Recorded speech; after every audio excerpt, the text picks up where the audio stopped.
Give me a second to take a swig. Oh, wait, take a minute. Sip. We're recording. Oh, you can't sip on camera. No, Susan, don't do it. And you're charging? This is madness. This is the daily dose. You nutcase. Dramatic opening. Yeah, That'll get all really, the no viewers. kidding, really. Welcome. My name's Robert. That's my pal Susan, who's charging and drinking and laughing and all that good stuff we do.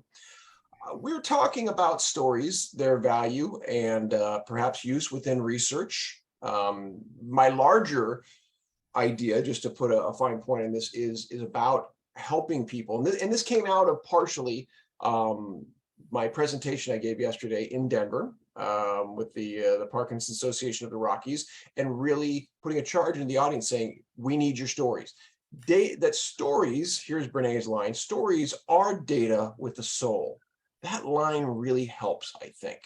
That if we can see Sure does. stories as data, because that's what scientists want from a research standpoint, they are data with a soul. Now we're adding, that mystery, the discovery, which researchers should, in my opinion, be about. We should be about discovery, potentially transformative discoveries. Well, that's a heck of a statement.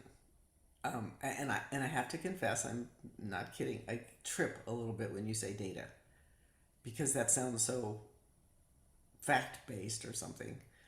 And then you get to the end of the sentence with a soul, and then my heart melts. So, Yeah. so I'm still a little bit hung up.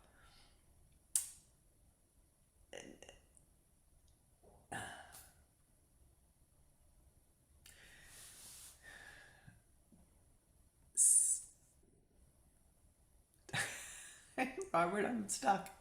Okay. Well, let me roll forward with an idea, something that was in my head. There's the difference between a metaphorical and a literal truth. Okay, and this is something I take from watching and reading Joseph Campbell over the years, and I've seen him have this exact discussion with people that a metaphor, if you try to analyze it from a quantitative standpoint, falls apart. Yeah, Okay, but the man was a deer as he escaped, the police. Okay, was the the horse man was actually a bulletproof. deer? No, he wasn't a deer. However, what are we saying? We're saying he was graceful, he was galloping, he was, otherworldly. So that description is meaningful, and it's truthful, yet it's not literal.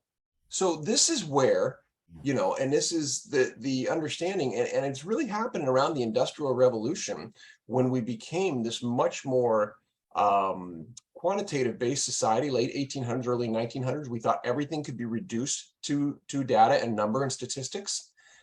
We're locked in a problem across multiple spheres. Education's a big one, that we try to measure everything quantitatively.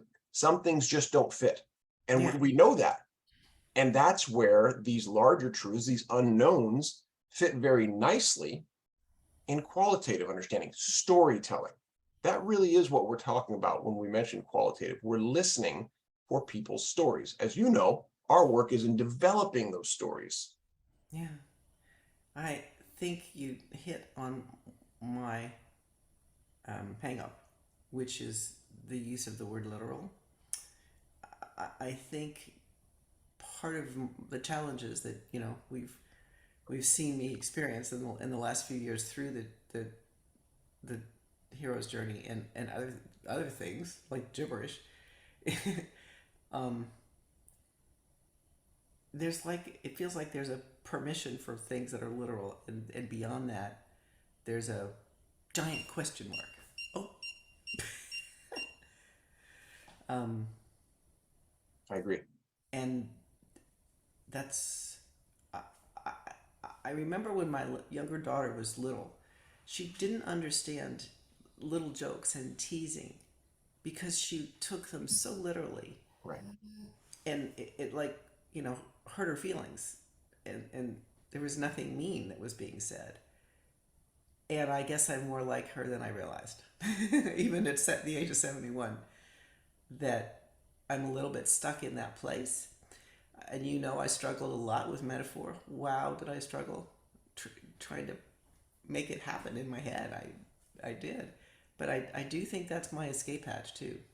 Was that a metaphor? Yes. That the metaphor is my escape hatch from this problem. I do think that opens the door for me. So we're going to go more into metaphors in the next one. And I want to sit on that escape hatch because that's one both you and my dad have now used quite effectively. And I think it's really important because metaphors do have. Yes, go ahead before we go. No. I was just saying that. Oh, that's right. Yeah, I we'll just see. remember that your dad had said that. Yeah. He did. And we'll see Coming you in the back. next dose. Okay.